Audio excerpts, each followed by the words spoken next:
Welcome, everybody, to the Cover 2 podcast. I am Nick Nenad. I'm Jared Smith.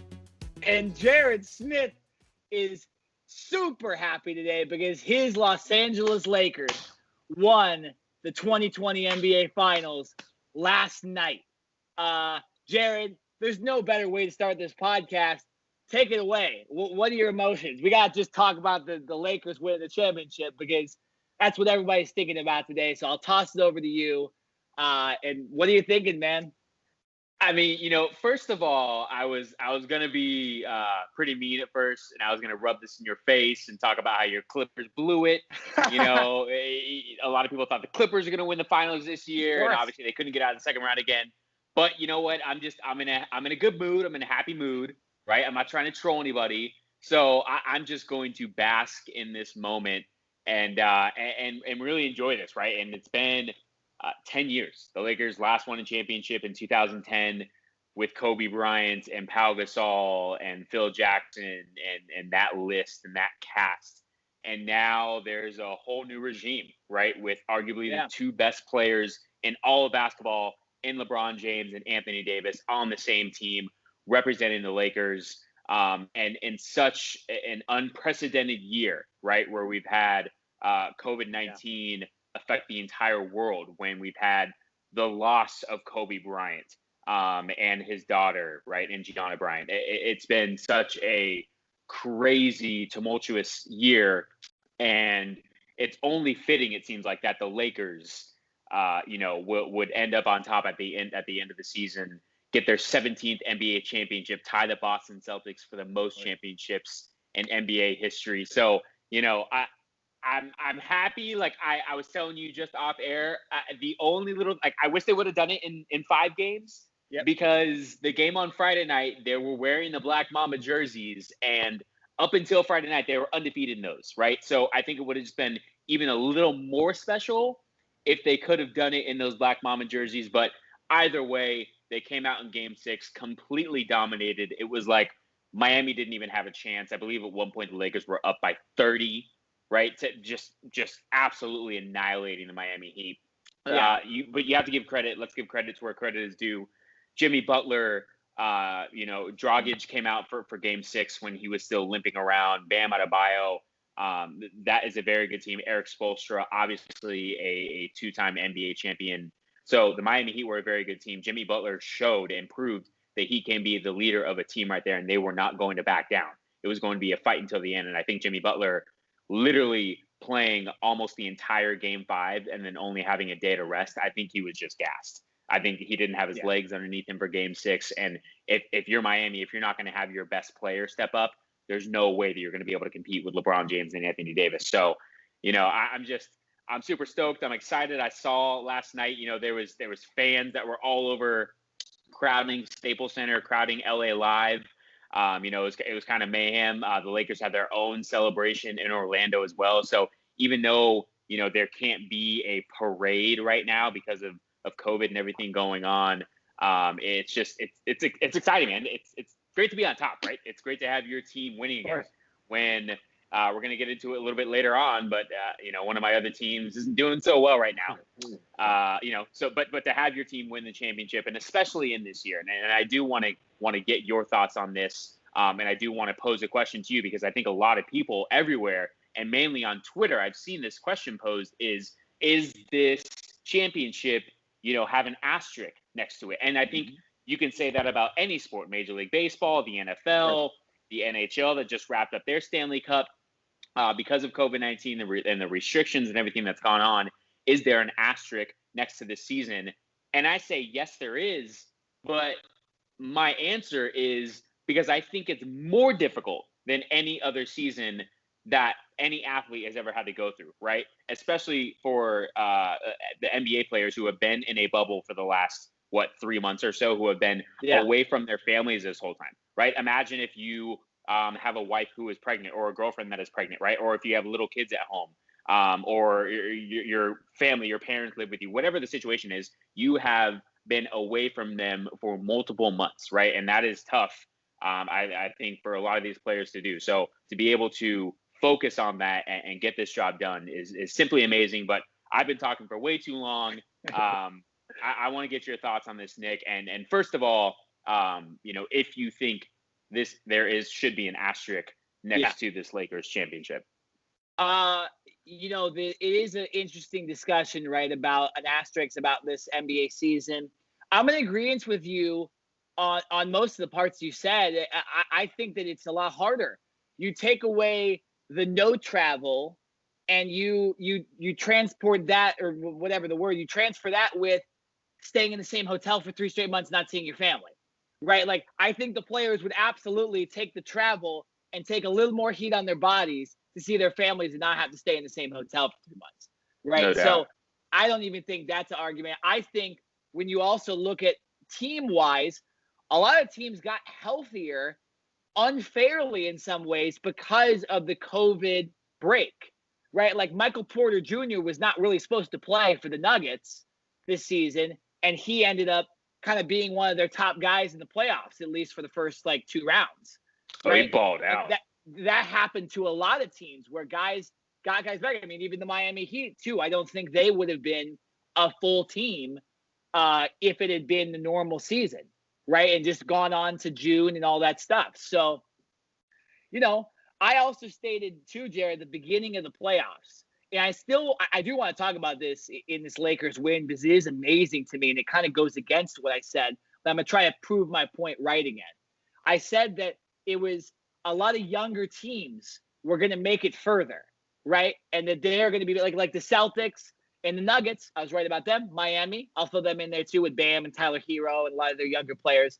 I know they have old players too, but Jimmy Butler's not old. Duncan Robinson. Yeah, Duncan Robinson, exactly. And then you look at the Lakers, who are very old. Like, it's a very, very old team, right? Kuzma's young, but he's still an old young. He's not even that young, right?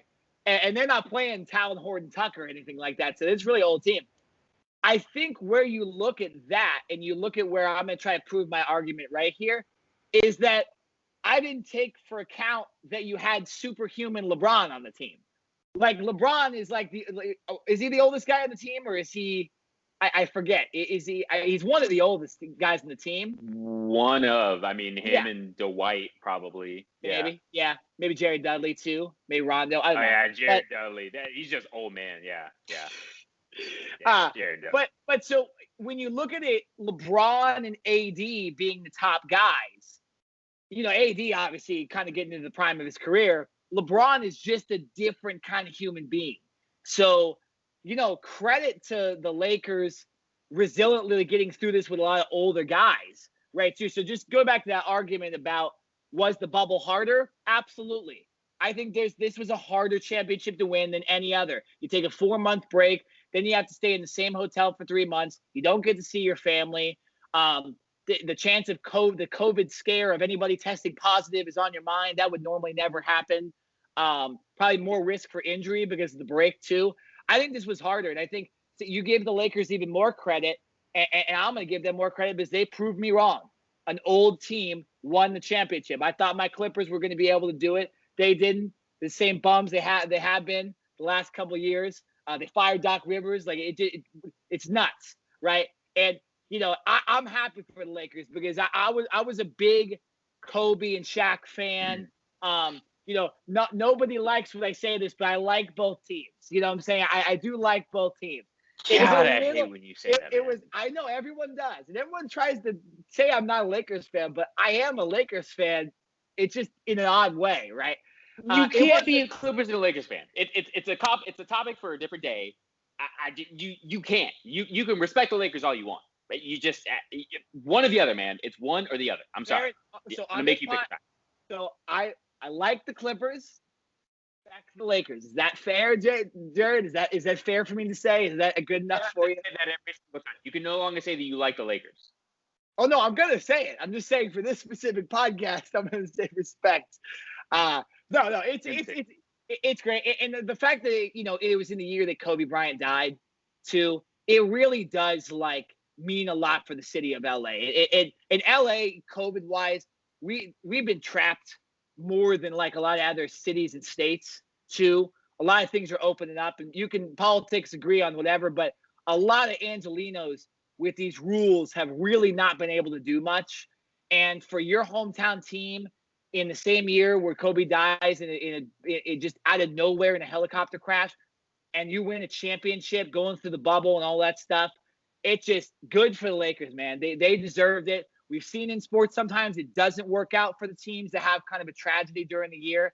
It's always great when it actually does happen. I'm happy for the Lakers. I'm happy for LeBron. Now, Jared, I've been holding off this question for a very, very long time on purpose the whole season because you got to make it happen.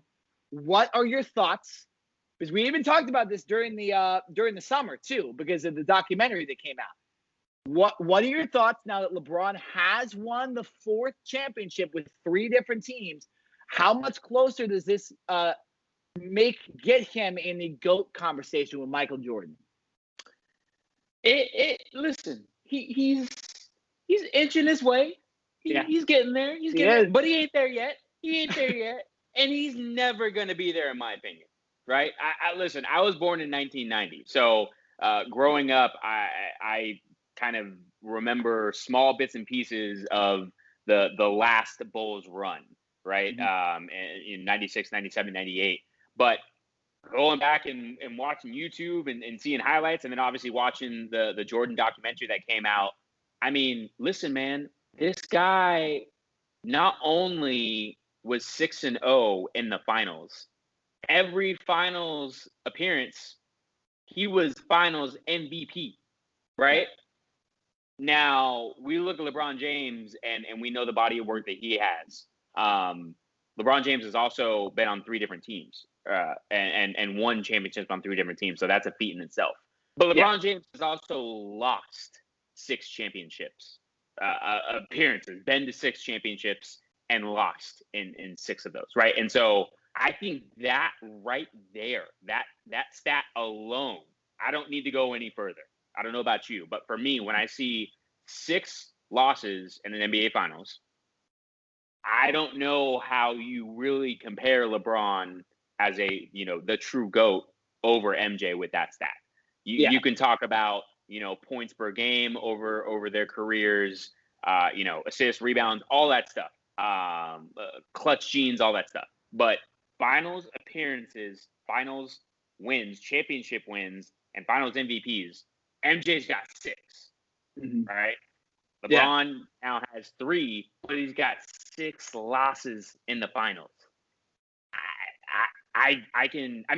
Unless LeBron plays for another 5 years and literally wins like back to back to back to back to back, I don't see how LeBron will ever pass MJ as the GOAT of all time. Yeah, it's tough. And I don't want to knock LeBron and the Lakers on the day after they won the championship. But the GOAT conversation is something that does need to happen after one of these guys wins a championship. You know what I'm saying? If Steph Curry ends up with 6 or 7, we're going to be talking about it with him too, right? Like, or Kevin Durant or whatever. Like, so I think I've said this in the past, and I think this is the reason why I can never give LeBron the GOAT status. There's 2 things. One, the fact that he lost to the Spurs and specifically the Dallas Mavericks with that Heat team, that already right there with what Michael Jordan did, going 6 for 6 and almost making it to the finals in a year where he played freaking baseball half the year, like that right there is so big on my stat book right there as far as the GOAT conversation that it's going to be hard for LeBron, unless like you said he just keeps winning and they win 3 or 4 in a row here in LA. I also think that when you look at LeBron, the only reasons he won championships were because he kind of added superstar players to his teams, right? Michael Jordan, yes, he had Scottie Pippen, but Michael Jordan made the Chicago Bulls the best team in the league because of him, right? The Golden State Warriors stacked their teams and did all that stuff, but LeBron he really needed other guys to win some of those championships, and even with other guys, he still lost championships, like you said. I'm never going to blame him for the Kevin Durant Warriors championship losses. That was unfair. The fact that the Warriors had 4 superstars, MJ wouldn't have beat him either. You know what I'm saying? I'm not going to knock him for those. It's hard for me to knock him even in the year where they lost the other championship to the Warriors because he had nobody and everybody got hurt, right? And you actually give him credit because they won 2 games a lot like these Miami Heat did. But those 2 losses to the Spurs and the Mavericks, I don't think those teams were better than the teams MJ was playing back in the day, or at least they were equal to. You can't lose those with the type of talent that he had. So in my mind, like you said, unless at his old age, he's able to dominate the NBA and win multiple championships with Anthony Davis, it's going to be really hard. It's going to be really hard. And I also look at the point where Michael Jordan was really loved, right? Kobe Bryant was really loved. Obviously, we see that. You hear the Kobe chants in the streets. After LeBron and the Lakers win a championship, they're chanting Kobe, right? I know Kobe died, and that's why they're chanting his name. I don't think LeBron is as loved as those 2 either, because he has switched teams. He has lost more. He's a little bit more controversial, right? So I think that also goes a little bit into the GOAT conversation too, that it's going to be hard to call somebody the GOAT if they're not like the most beloved athlete ever either. So that's just my point on that. And it's just, I just really point to that Dallas Mavericks loss specifically, that finals loss, that is hard for me to give him credit for that. With Dwayne Wade and Chris Bosh and Ray, like, come on, man, you can't lose that one. I'm sorry, you can't lose that one. Yeah. So, okay, we're obviously both in agreement that MJ is the GOAT, right? There's no one that's going to pass. I mean, I guess you can't say never, but LeBron James is not going to pass Michael Jordan. Now, really quickly, before we move on, is LeBron James on your Mount Rushmore of best NBA players of all time? Yeah. Well, I mean, I'd have to think about it a little bit, because I value the Mount Rushmore conversation. Is kind of like, obviously the presidents on Mount Rushmore are kind of odd too. It's like you got Theodore Roosevelt up there who, like, what did he really do? You know what I'm saying? Like the other guys were like really famous, right? Like George Washington was the first one. Abe Lincoln, obviously, with what he did. Like Thomas Jefferson, again, kind of. But so it's like when you look at the Mount Rushmore, I just off the top of my head, I go MJ, obviously. It's hard because I'm not going to do it. I'm not going to do it because I want to act. MJ's on it. MJ's the George Washington, right? But then the rest, it gets hard because Magic Johnson was big. You have Kareem as the scoring leader, so he probably should be up there. Although LeBron probably is going to end up being the scoring leader potentially. I don't know. So it's like LeBron probably will be, because in this era he's the best guy. But it's just hard. I don't even know if like Kobe would be up there either. Like it's just like maybe you have Shaq, maybe you have like Bill Russell, right? So it's like it's hard. Larry Bird. Yeah. Well, Larry Bird maybe, but Larry Bird also lost a lot of championships to Magic Johnson. So it's hard. Like I wanted to throw you a little bit of a curveball, and you almost bit the whole bull. I was gonna wait. I was waiting for you to just say 4 names, and I wasn't gonna ring you or anything because I wasn't gonna say 4. But I was waiting for you to just kind of go off and list 4, and then I can go back and reevaluate and examine and roast you on Twitter later. But you held back. you showed good restraint. So I applaud you for that. You didn't fall into the trap. I have a lot of respect for specifically the basketball Mount Rushmore conversation, because there's so many guys, and there's so many eras of guys and guys that did things off the court, stuff like that. I think you have MJ. You probably have Kobe up there. You probably have LeBron, but I just don't want to leave anybody out, right? I don't want to leave anybody out that deserves it. But very, very interesting. All right, Jared. So let's talk about the Heat real quick, because they were in this finals too. What do we think about this team? I'll give my thoughts first. When you look at this team, I was surprised at Jimmy Butler's performance. I'm excited that he performed the way he did. He did, in a way, kind of prove that he can be a franchise guy, right, in his finals. You look at the rest of that team: Bam Adebayo, Tyler Hero, very young. If they can just continue to get better and better every single year, I mean, they're going to be superstars too. And you got good pieces in Goran Dragic and Duncan Robinson. If this team potentially could add like somebody else, I mean, I might pencil them in as the finals winner next year, to be honest. Like, I really think highly of this Heat team. And I just hope they don't, the young guys end up being what they should be in Tyler Hero, Duncan Robinson, and Bam. What are your thoughts on the Heat? The Heat, to me, if they can keep this nucleus together, the players that you just mentioned, the Heat are going to be scared. And especially in the Eastern Conference, that is not as tough of a conference as the West. Yes, if, Adebayo stays with the Bucks, signs a long-term extension, the Bucks will be relevant, right? The Boston Celtics, they've got a very young team. It looks like they will be relevant for years to come as well. Yep. But I guess you can throw in the Philadelphia 76ers. They can be competitive. But Miami, talk about like hitting on players. Tyler Hero, Duncan Robinson, just straight sharpshooters, right? And we saw a little bit of that in this finals. Not every single game, but we saw enough of it to kind of see their potential going forward. Bam Adebayo, great player as well. Here's what I'm thinking with Jimmy Butler, right? Jimmy Butler's been on 4 teams now, right? Obviously, he got drafted by the Bulls, and he wasn't the player that he is. It wasn't like he was the number 1 overall draft pick or anything like that.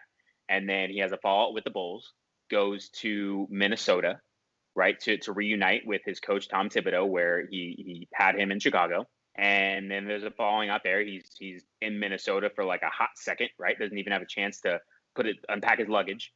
And then he goes to the 76ers. Like, that's where I'm going to stop for a minute. Can you imagine the Philadelphia 76ers, right, with now Doc Rivers as their coach, Ben Simmons and Joel Embiid, and this Jimmy Butler? Like, even take away Doc, right? How did that 76ers team not do better with Jimmy Butler? Like, is Jimmy Butler more confident now in Miami? Because I didn't see this Jimmy Butler in Philly. I think we'd be talking about Philly as potentially being in the final. Here's the thing. I just listened to Jimmy Butler's press conference before we recorded, and Eric Spoelstra as well. The thing that he kept talking about was how much they got along as a team, and how they all kind of stated that we wouldn't want to spend 3 months away from our families with anybody else. So when you look at the 76ers, the players didn't get along with Brett Brown. Embiid's a little difficult personality-wise. Ben Simmons thinks a little highly of himself than he really plays. And then Jimmy Butler, obviously, doesn't mince words most of the time. So I just think that team didn't get along. And that happens, right? The ultimate example is Shaq and Kobe, right? Shaq and Kobe didn't get along near the end, and they ended up leaving, and Kobe had to wait 8 years to win another championship. You know what I'm saying? And Shaq went on with Dwayne Wade, and they won a championship, all that. So it's like, I just think sometimes if guys don't get along, teams don't work out. Look at the Clippers, for example.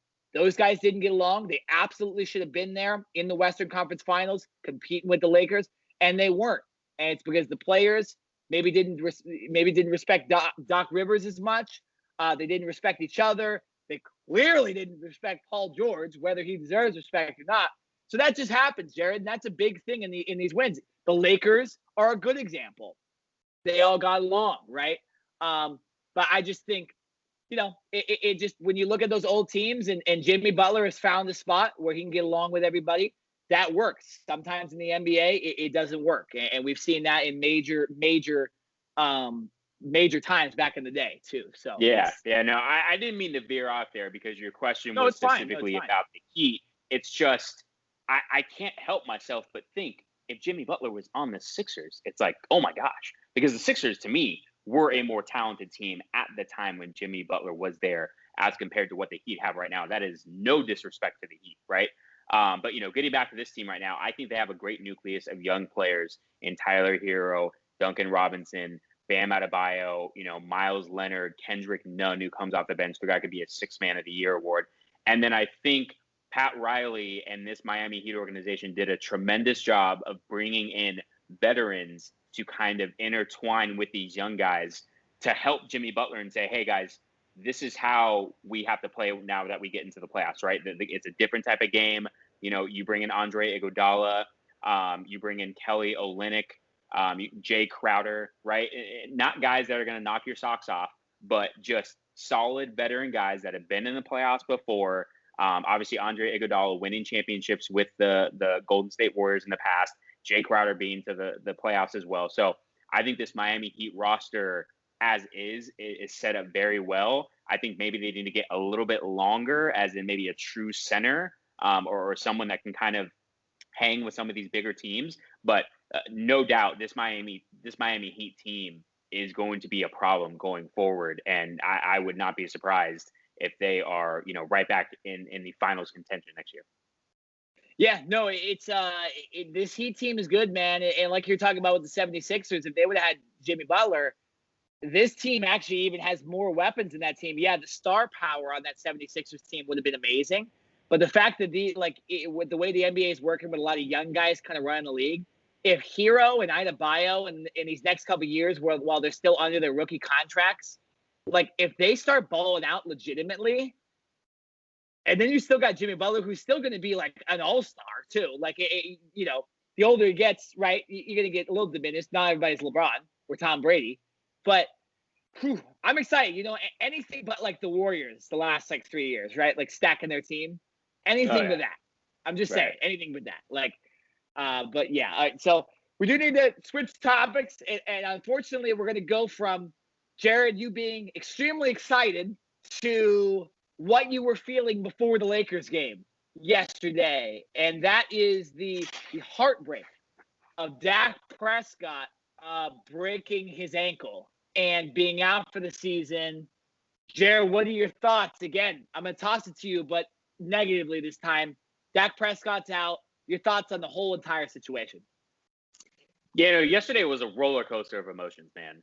Right? I mean, first of all, they're in a back and forth game with the Giants, who are just god awful.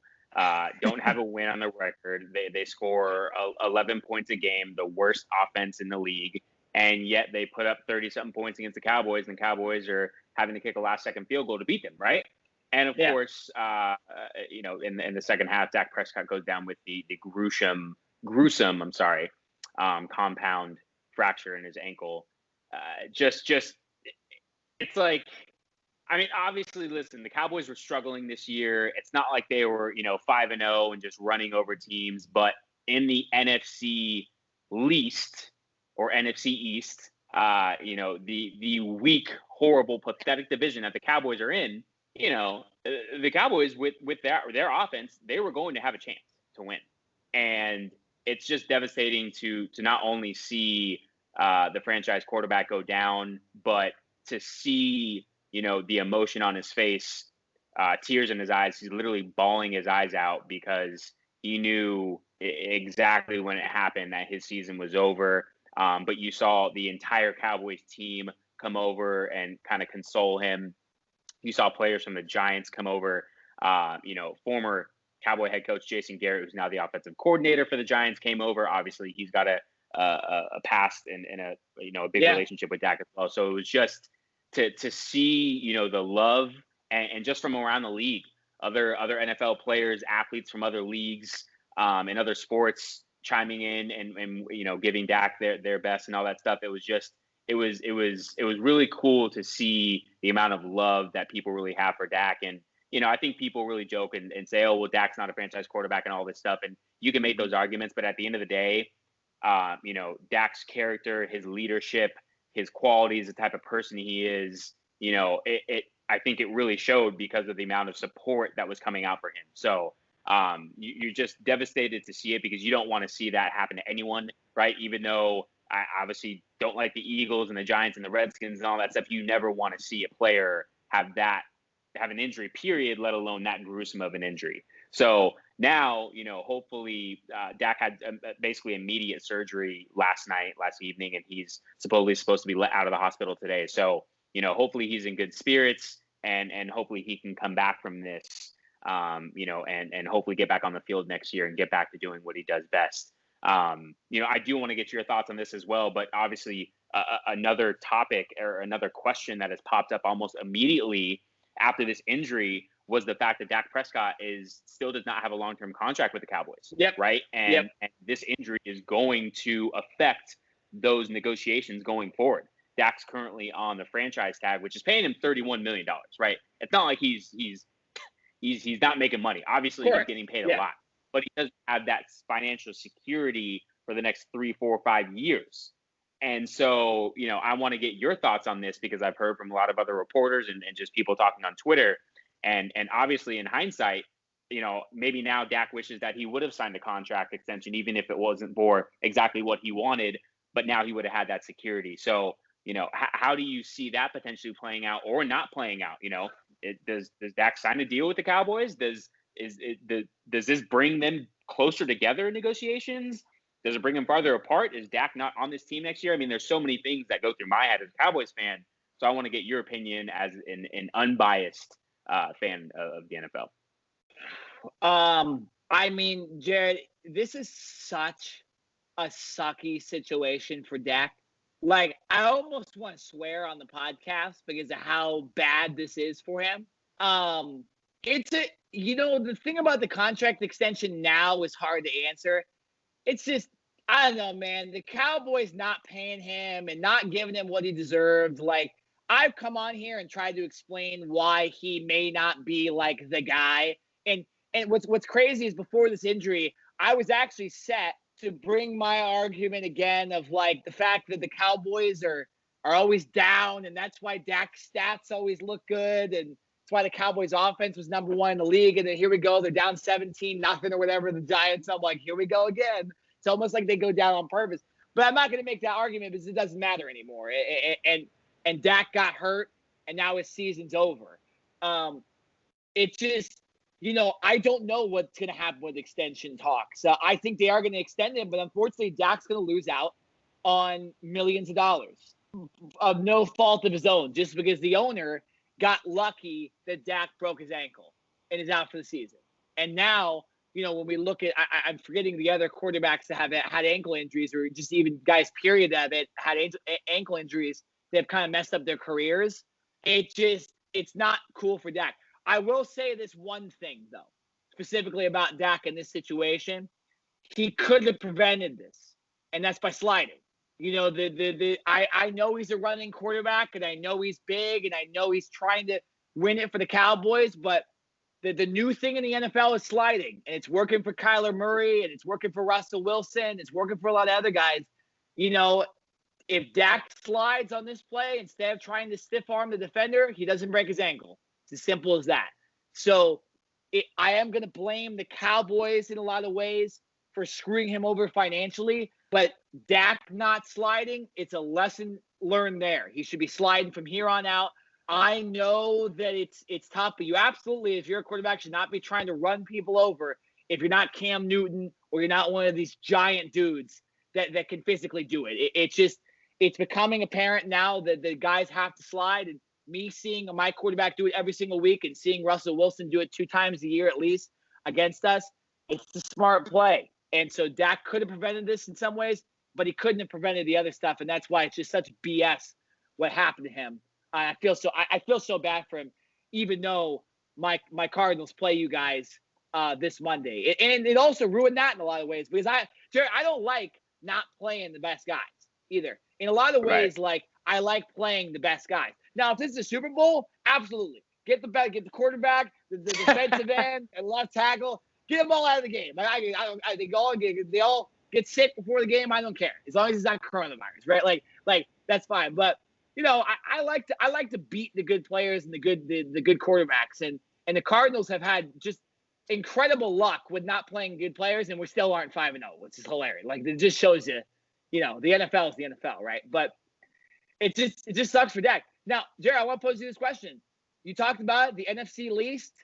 Cowboys are in first place. They have a great chance in the playoffs. What do you think about Andy Dalton being your new quarterback for at least this year?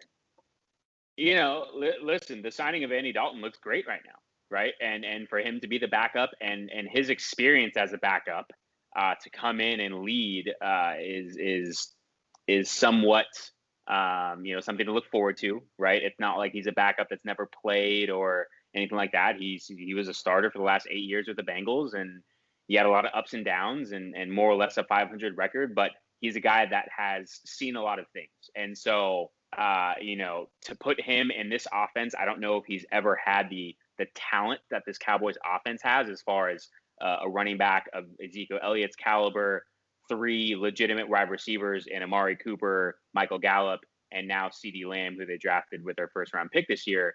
And that's all great, But the other two things that are still staring the Cowboys right in the face are the fact that their offensive line is not what it used to be, right? They currently only have Zach Martin, who is remaining from what used to be one of the best offensive lines in the entire NFL. Tyron Smith, the all-world left tackle, is out for the year with a neck injury. He's about to have surgery this week. Their right tackle, La'el Collins, one of the best right tackles in the league, is out for the entire year. Hasn't played at all this year. And then their center, Joe Looney, who is taking over for Travis Frederick, who was one of the best centers in the league, who decided to retire this offseason, is also out. So the Cowboys being down 3 offensive linemen and playing with a lot of new guys isn't the greatest situation for Andy Dalton to come into. And to go along with the defense that still is not good, and I do not trust it at all. It's almost like, can Andy Dalton come in and win some games? Yes. Maybe like 2 or 3, if you need him to come in, if Dak, let's say Dak had an ankle sprain or something, like a high ankle sprain, and he missed 3 or 4 weeks. Yeah, Andy Dalton's a great guy to come in and kind of free that bridge. But we're going into week 6, right? We've still got a lot of football left to go. Do I trust that Andy Dalton is going to lead this Cowboys team, and kind of just take over the reins and pick things up where Dak Prescott left off? No, I do not. One of the only other hopes that I have is that this division is so piss poor pathetic that other than the Philadelphia Eagles getting on some run, the Cowboys do have a legitimate chance. So, I don't know, man. I mean, of course I want the Cowboys to win, but without Dak doing it, I wanted Dak to be the guy. I wanted Dak to lead this team to the playoffs, potentially get them far into the playoffs, maybe Super Bowl, all that stuff, and then really basically walk into Jerry Jones' office and say, pay me my money. Like, I led this team with the bad defense, with the bad offensive line. I led this team, right? And he can't do that this year. So it's unfortunate, but can Andy Dalton do it? Yes. Do I have faith that he can do it? No. That's where I am right now. So I can't give you a legitimate answer. It's like, yeah, can I see the Cowboys doing it? Yeah. But can I also see them screwing it up and the Eagles somehow taking over this damn division again? Sure. Yeah, I can see that too. I don't know, man. Like I said, it's a roller coaster of emotions. Yeah. I'm high off the Lakers win. I'm low on the Cowboys losing Dak. I don't know where to go, man. I need to get myself back to neutral here. Yeah, no, I at least what you're probably thinking is if you don't in this just ridiculous year where the NFC East is probably going to have a 7-9 team make the playoffs or something like that, or maybe even worse. It's just screw it, right? My quarterback's out. Whatever happens, right? I can understand that thinking a little bit, right? Especially you got the Lakers win, right? The Lakers win. It's good. It's going to be interesting. Now, Jared, I will say this. First of all, NFL, you need to change the playoff thing because we can't. When we look at the standings, we can't have. There's 2 things that need to change, at least one, and probably should happen during the season because what's going on. When I look at the standings, I don't want to see 4th place 1-4-1 or whatever it is. Okay, because earlier yesterday when the Cowboys game was going on, Eagles were 1-3-1, they're 4th place. It's stupid. The 2 things that need to happen: one, they need to make it so they don't get an automatic home game. It's ridiculous just because of geographically where you play, you get a home game. The hell is that? It makes no sense. The other thing, the more bigger thing, is those teams shouldn't make the playoffs. Because guess what, Jared? Guess who's in 8th place right now because of this? The Cardinals. And the Cardinals don't make the playoffs because of this. I'm going to be really mad the first week of the playoffs.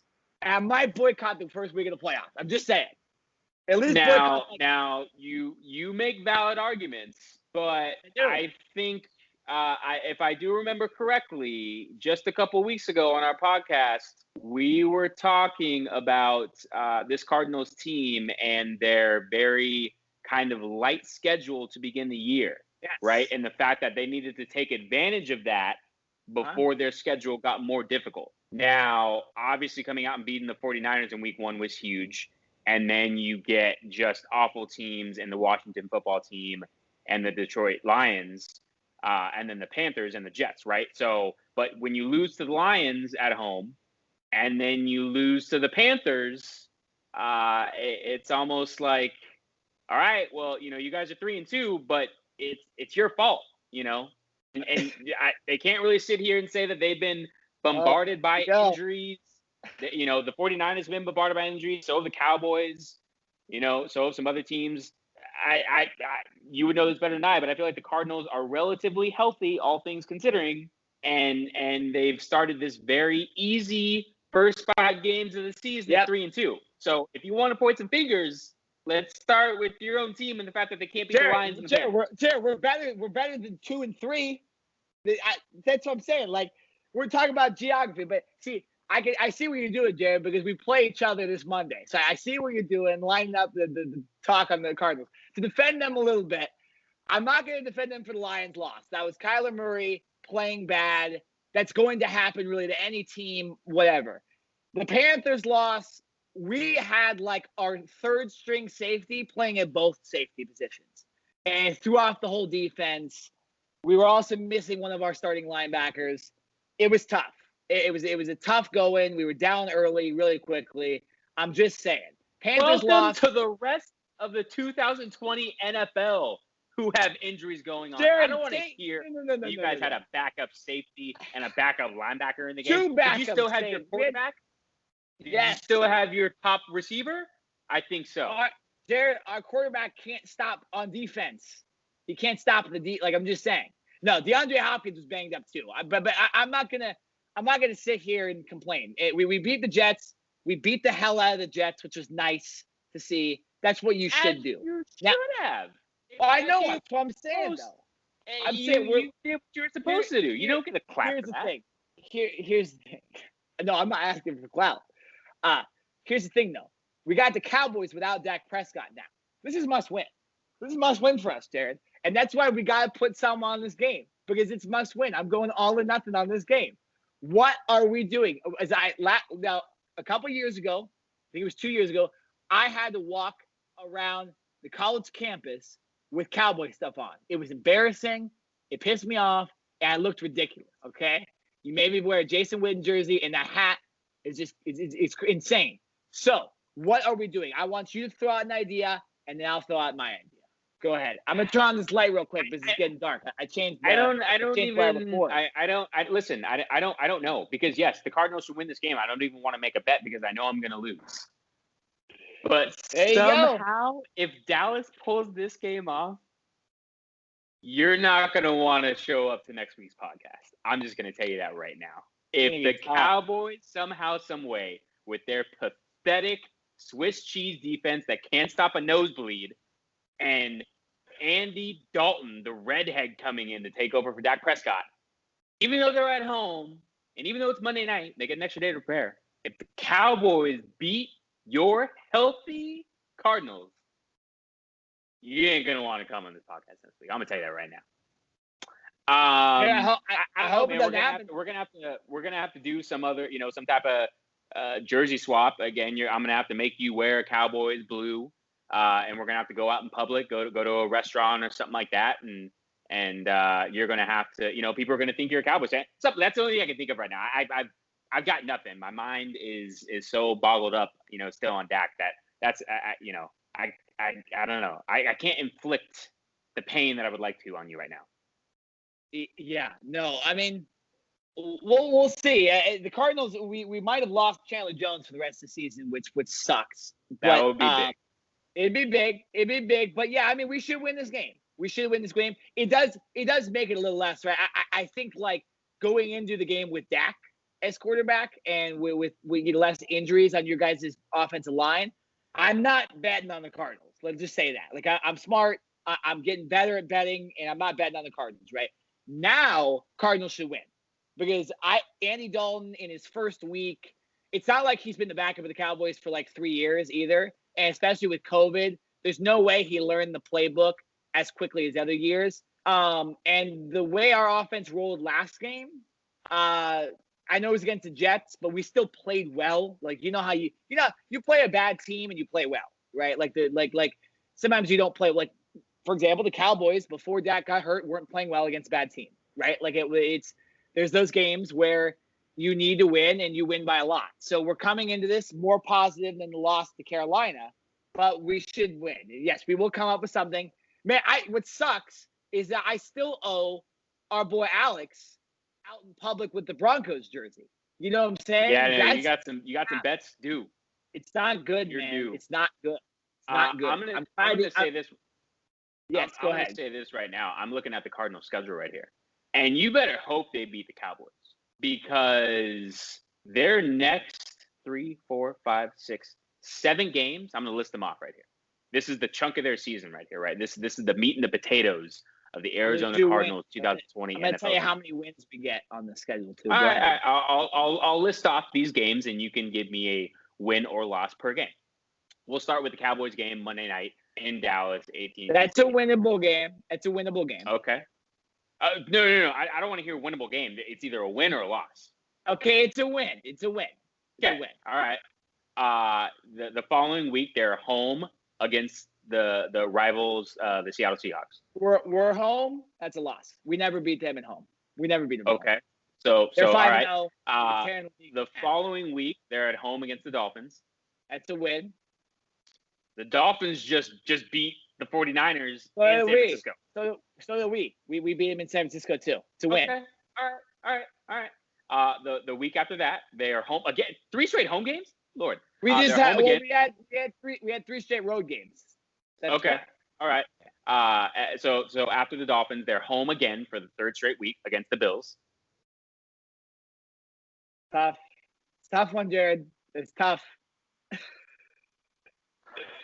No, it's not a win. It's not a win. It's not that. It's not that tough. I was gonna say it's a loss. They're losing. I was saying it was a tough game. I was saying a tough game. So we're 2-2 so far in this stretch. They're 2-2. Yeah. The week after that, they're at Seattle. We're gonna win that game. Okay. Look, Jared. Look at the stat. Look how many times we beat Seattle last year with Brett Hunt. All right. Hey, this is your pick'em right here. I'm just giving you my thoughts. The week after that is at New England. Ooh, is COVID out? Is Cam out with COVID again? We're not winning that one. I'm not gonna. Just like this is the end of November. No. Yeah. No. I'm not. I can never say we're gonna beat Belichick. We lost to Jimmy Garoppolo a couple of years ago. The year after we almost went to the Super Bowl. I'm not gonna sit here and say we're gonna beat Cam Newton. He slaughtered us last time we played him. And the final gauntlet, if you will, of this 7-week stretch is at home against the Rams. So that's not a win. That's not a win. They beat us at home too. So you went 1, 6, 2. 6. You went 3. You went 3 and 3. 2, 3, 4, 5. No, you went 3 and 4. You're gonna go 3 and 4. We'll say this. That's fine though. I mean, most teams would. So by the end of that, your team will be 6 and 6. 6 and 6. That's fair. That's fine. We're just trying to make the playoffs, Jared. We're not. Seattle's gonna win this division. You know what I'm saying? Unless the Rams beat them twice, Seattle's winning this division. It's like anybody in the. Well, I guess it's like the. Well, actually, I'm not gonna say that. I'm not gonna say it's like the Ravens in the AFC North. They're gonna win the division, but there might be other good teams. I will say this: we should beat the 49ers again, and we should beat the Rams once if we want to make the playoffs. If we can't do that, I can't sit here and. I do think we play the Giants at some point this year and the Eagles, which is exciting. I do think we play them as well. You play the entire NFC. So that's, later on in the season. So Jared, we're looking at, I think we can win 9 games. And possibly if we can beat the Rams, one of the games, that's 10. That's good enough for the playoffs. I'm just saying. It's good. Now, okay, this is a good transition. So we'll figure out the bet. We'll post it on Twitter, right, about the Cowboys Cardinals. Let's switch topics. What will maybe get some teams to win is if there's COVID stuff.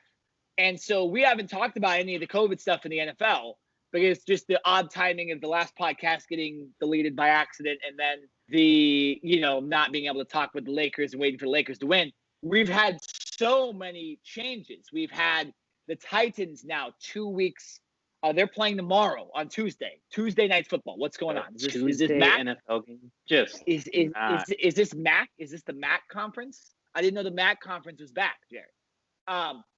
We have the Patriots game being moved. We have games all over the NFL being moved. Jared, your first thoughts? I'll just pose this because we don't have that much time on this podcast stuff, so we don't need to get into an entire discussion. I think it's similar to what happened with baseball. But is this going to be a situation, Jared, where other teams are seeing other teams get games off, their buys being taken away? Do you think the NFL players will take this more seriously, or will this season be ruined by some team? Like, what are your thoughts? Do you think it's going to get better after this week, or do you think there's going to be another outbreak? They better take this more seriously. Like, how do you not? And if you're the Tennessee Titans, who are about to get in big trouble, by the way, because they're one of the teams that had the initial outbreak and kind of started this, and then it came out late last week that after the initial outbreak came out and the entire facilities were closed in Tennessee, they were only able to do virtual calls and everything. They couldn't actually practice or be on the field, but yet players were getting together for like secret workouts. Going against the NFL's direction, basically. Titans are in trouble, man. And they're not just in trouble because they continue to have positive COVID tests, but they have greatly affected the rest of the NFL, right? And there have been at least 8 games that have been changed because of what has now taken place. I'll say this, to put it very bluntly. The NFL is one more team having an outbreak away from this getting real ugly and games not just being postponed, but like being canceled. And there being an uneven amount of games, per teams. Like, so we could potentially get to the end of the season and, the Titans, for example, might have 2 less games than other teams because they just had to miss, and the NFL could not make those games up. Now, the one thing I will say is on the table is a potential extension of the regular season. Now, the regular season is 17 weeks. The NFL has talked about adding an 18th week to have potential makeup games if there is any games lost, in the middle of the regular season or something like that. Yeah. The NFL has also discussed pushing back the start of the postseason, and they can also even push back the Super Bowl 3 or 4 weeks as well. So there's a lot on the table, and this is so fluid, literally by the minute, right? This isn't a day-by-day thing. This is an hour-by-hour, minute-by-minute situation. And so, I think we can hope that the rest of the league really kind of looks at what the Titans have done and says, okay, guys, if we want to continue our season, if we want to play, if we want to earn our paychecks, we have to take this seriously. And they can't have a bubble. This can't be like, the NBA where they go to one city and they're isolated. This can't be like Major League Baseball where they're in, 2 different cities for the playoffs. It is what it is. There's going to be travel every single week. And it's upon the players and teams and the entire organizations to really just step up. And if they want this bad enough, they'll do it. And like I said, it's unfortunate that it's come out that the Titans weren't taking this as seriously.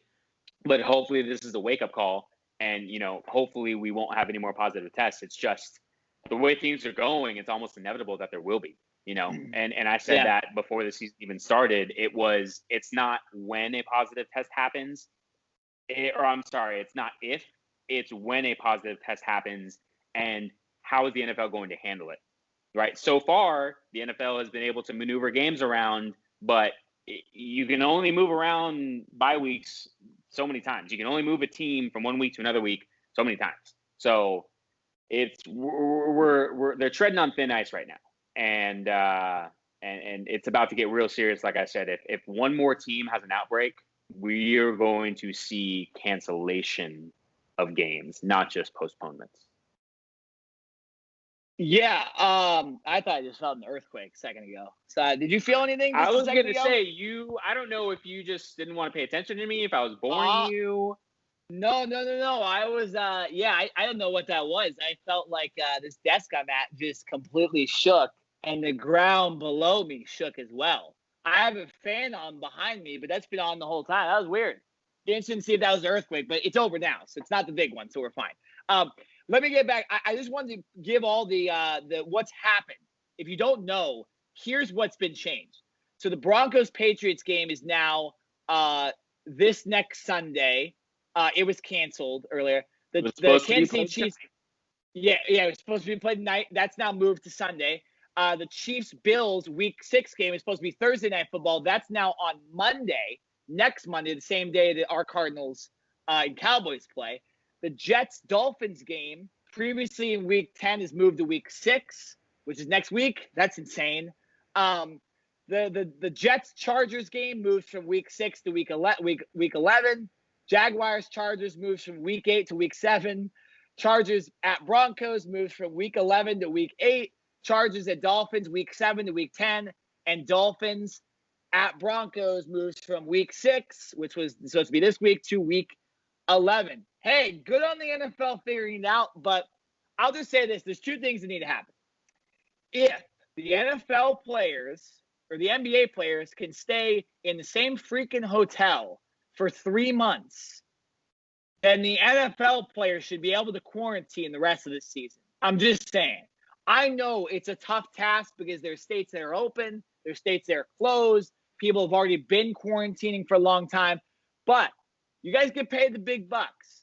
You don't get to do whatever you want. And look at the NBA for an example. And then also look at baseball even more as an example. I know baseball, after they had their outbreaks, they only had about a month and a half, realistically, Jared, of the season left. But these NFL players now, you have what, 2.5 months? Most of the teams won't make the playoffs.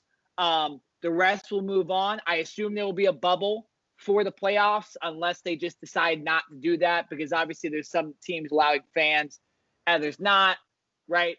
I think they should do a bubble. Do it in Arizona, please. I just think that they need to set up a bubble system for the playoffs. They need to not be afraid to postpone games immediately as well, because I had a big gripe of them moving these games around because you're messing with the players. Just give them the week off, and then they know the week's off, right? They shouldn't be practicing on their bye week for a game. And that's what the Patriots had to do, and that's what the Broncos had to do, and that's what the Bills had to do. It's not fair. So I say NFL needs to just postpone games when there's a positive test that is positive, isn't a negative one. Like in the Jets-Cardinals situation, the day before the Jets-Cardinals game, there was a player that tested positive. He then tested negative later that day, so it ended up being fine, right? That's okay. But if we have positive tests, just postpone the game. You'll figure it out later. Look, they just figured all that out.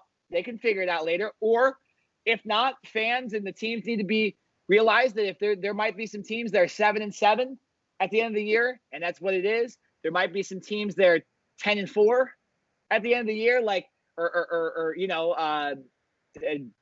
there might be teams that play 13 games, 15 games. That's just the way it's going to go, right? I like the idea of just pushing the playoffs back because it's a different year. People just got to deal with different stuff. It will actually make playoffs probably better because everyone gets a week off before, right? And then maybe the Super Bowl gets me. So it's a lot to go, but for the players, look at baseball, look at basketball, look at hockey. They had no positive tests in their bubbles, but they also suffered and stayed away. So, and I think the individual teams should really try to keep hold of their players and not allow their players, when they have a hold of them, to do dumb things and, maybe go on the road earlier. So you're kind of pseudo bubbling, right? I don't know. It's hard in the NFL. It's a different sport, but these guys just got to bear down. If the other 3 sports did it and the UFC does it, they should be able to do it too. No excuse for the NFL. So to piggyback off of what you're saying, and I don't think you specifically mentioned this. I know you talked about having a bubble in a sense, but that would be talking about having, multiple teams in one area. Why can't each team during the week up until they travel, or if you play at home, then you just obviously get to stay at home. But during the week, you are just quarantining. So I know not every team can do this, but the Cowboys, for example, not only do they have AT&T Stadium right there, but Jerry Jones also built the Star, which is a huge multi-complex with a hotel and all these crazy amenities. So why not during the week each team has to implement a policy to where they're going to quarantine the entire team and they're going to stay in hotels for the week, right? And then, if you're the Cardinals and you're traveling to Dallas, you leave Sunday, but for this entire week, you're staying in a hotel. So you wake up, you practice, go to meetings, all that stuff, eat with the team, all that stuff. And then after practice, you go back to the hotel. You don't get to go home. Yeah. So, No. and then I think that's a good idea because, like I just mentioned, I'm kind of against like guys quarantining for 90 days like the NBA. But if the NBA did it, right, like it's it's not just that the NBA did it; it worked. Yeah. Right. There's a blueprint to go off of, and it doesn't have to be the exact same thing. Like because the NFL has more teams and they're having an actual season, but I think there's a blueprint that the NFL can take and kind of maneuver to make it their own. So each team stays, they stay in their own city during the week, and they stay in a specific hotel. All the players, coaches, team personnel, if you're directly associated with the team, you are staying in that hotel. You're getting tested every single day. You go to practice, and then you come back to the hotel, and that's it, right? And it is what it is. It's unfortunate you can't be around your family, you can't see your family. But the NBA did it, and it worked. Major League Baseball is currently doing it, and so far it has worked. And the National Hockey League did it, and it worked as well. So I think the NFL needs to implement that to where each team quarantines in their own city unless they are traveling for an away game. Yeah, no, and then even the travel too, you just have them, you fly out on Saturday night and you stay in the same hotel. Same hotel as the other team. I know that's kind of ridiculous, but the MLB is doing that right now. Dodgers have stayed at the same hotel as their last two playoff opponents. So it can happen. I know it's a lot of players, but yeah, man, it just you look at the Cardinals. The Cardinals have hotels right next to their stadium. I think most teams have hotels near. Maybe Green Bay doesn't, right? Because they got old stadium and stuff. But yeah. They're something that just popped into my head. The thing that will make it more difficult. I know we did obviously bring up the NBA and Major League Baseball and the NHL. The NFL has a 53-man roster, along with more coaches, more assistants, more team personnel. So it's a lot more maneuvering, a lot more people that are having to isolate themselves. And it's also more coin that's coming out of these owners' pockets to get this done. So it's not like in basketball where you've got a 12 to 15-man roster, 8 coaches and the rest of the team. It's a smaller number of people. To where the NFL, you're talking easily 100 people per team. Probably, I don't know, 150. Yeah, I mean, team, maybe, right? So maybe a lot more money. Maybe what you could, I don't care about the money, bro. That's the richest league. I don't either. Game. I'm just saying we all know how stingy the NFL is. Yeah. They're all billionaires and all that. They're stingy, so they're going to look at that, and that's going to be a factor. No, I agree. But again, you do this. You maybe you have your 46-man roster that you go with, and you don't bring the other inactive players, right? Like you just limit as many people as you can, do as much as you can. It's a different year. Everyone has to suffer. It's not going to be normal. And with the evidence of the NHL and the NBA and baseball with doing it and actually for a month and a half not having any positive tests, like it's pretty good, right? Like the NFL has no excuse, and the quarantining works and the bubble works, and they should just, for the playoffs, already set it. You can allow fans in the stadium if you want. It's not a big deal. Baseball's doing it. If people social distance, that's what it is. I haven't heard of any positive tests from the baseball. I mean, baseball is just starting right now doing it, but still, it's the way you got to do it. But Joe, we got to end this podcast. Go Cardinals this week. But I hope nobody breaks their ankle. I don't want to see that from the Cowboys. Please no. Not fun. Congratulations to the Lakers. Big championship win. LeBron has number 4. Somehow, Kuzma got a ring, playing horrendous. Dwight Howard gets a ring as well. His first ring. Wow. super, super cool on his part. Dudley gets a ring too. It's good stuff. Good stuff on this podcast. We will be back next week. We will have, I believe, the World Series matchups set. So we will talk about that. We'll be talking about football and anything else there is to talk about. But for this podcast, I will also be gloating about the Cardinals winning on Monday as well. Hey, you keep talking like that. I'm telling you, you messed around. The Cardinals start messing around. I'm telling you right now. Cowboys win, and it's going to be a different podcast next week. Could it be worse though than the Clippers? Like, right? No, it can't. It won't. It won't be that bad. At least it won't be that bad. Fine. Yeah, I'm fine. No, I'm absolutely fine with it. It's whatever's gonna happen is gonna happen. But yeah, for this podcast, we are done. Once again, I am Nick Nenad. I'm Jared Smith. And we will be back next week. This has been the Cover 2 podcast. See you guys.